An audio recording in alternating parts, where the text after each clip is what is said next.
வணக்கம். நான் சிவவீரபாண்டியன். வெற்றிடத்தை காற்று நிரப்பும் என்பது அறிவியல். கால மாற்றத்திற்கு தேவையான தலைவர்களை வரலாறு தானே ஈன்றெடுக்கும் என்று சொல்லுவார்கள். வரலாறு எப்போதும் புரண்டு புரண்டு படுக்கும். புதிய புதிய மாற்றங்களை கொண்டு வரும்.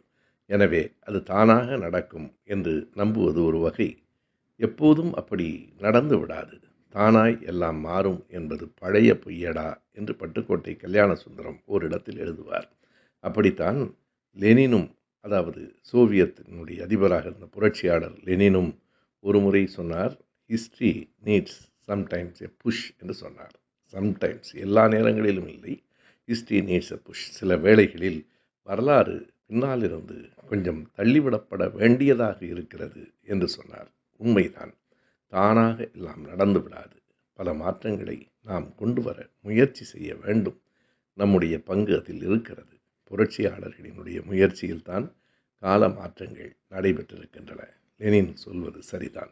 புரட்சியாளர் லெனினின் பிறந்த நாள் ஏப்ரல் 22.